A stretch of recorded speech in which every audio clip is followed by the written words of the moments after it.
Now joining us with analysis from Israel is Or Yissachar. He's a national security analyst, an Iran expert, as well as a senior fellow at the David Institute for Security Policy.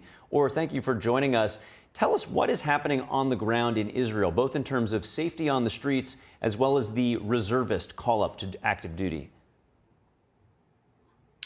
Well, thank you for having me. The Israelis are unfortunately used to a situation of sirens, and the home front, as we call it, has been going through a lot of the past 2 years, not to mention the past few decades. And so this is as a moment for the Israeli society to follow by and abide by the instructions provided by the IDF's Home Office and Home Front Command, I would say.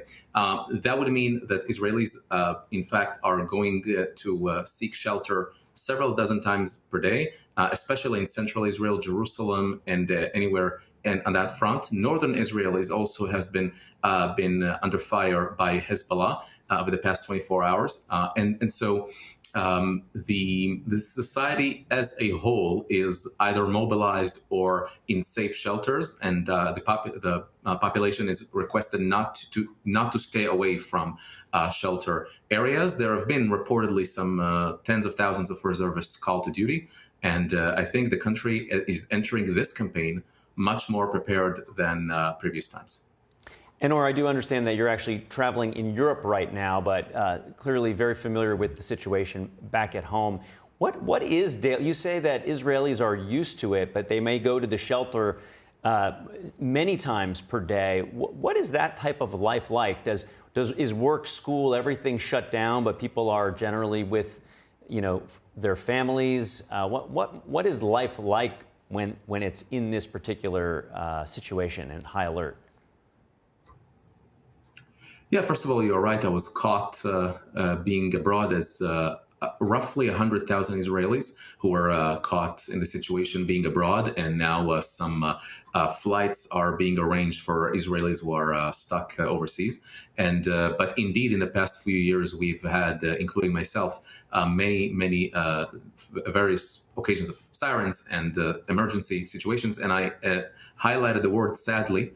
Because being sadly used to it means also developing some social cognizance and resilience. Right now in Israel, there are no unnecessary activities, as it's called, schools, community activities, and basically people are encouraged to stay home near a safe shelter. And indeed, multiple times per day, including over the night, there are missile barrages coming from Iran, as well as right now Lebanon. And I believe the more we enter into this campaign, the less launches from Iran will we see, for the obvious reasons that the storage has been depleting, but also because the IDF, the Israeli Air Force, and the American Air Force are specifically and deliberately targeting those missile launch sites to reduce the number of launches. And I know that obviously the U.S. partnering with Israel is very focused on the rockets coming out of Iran. Israel taking the sole responsibility of going after Hezbollah, which has been very active. What's happening on that northern front? Right, Hezbollah officially announced that it is joining the campaign against Israel. As you know, Hezbollah has received some $1 billion from Iran in the past year.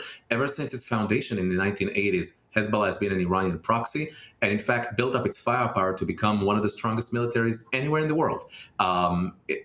There have been several wars between Israel and Hezbollah, latest of which last year, in which, as you recall, the famous beeper and walkie-talkie operation that significantly boosted Israel's positioning in really going after the very top leadership of Hezbollah, as well as the lower operational level. The IDF ground incursion in Lebanon has commenced this morning. And so Israel hopes to achieve is the really further degrade and destroy the infrastructure of Hezbollah in Lebanon. I would just note that this is an extremely special occasion this time around, because the Lebanese government itself declared it is banning all Hezbollah activity in Lebanese territory.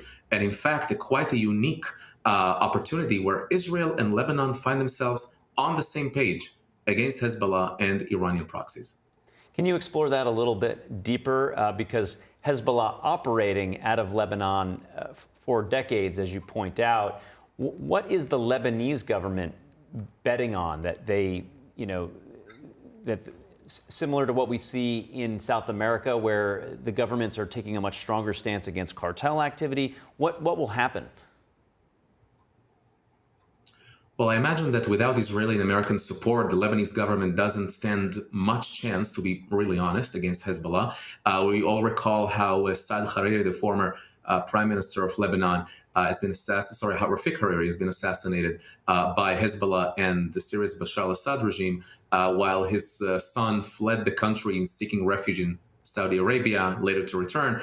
And you're right. This the Lebanese government, much like Latin American countries, if you will, combating drug cartels, needs external help.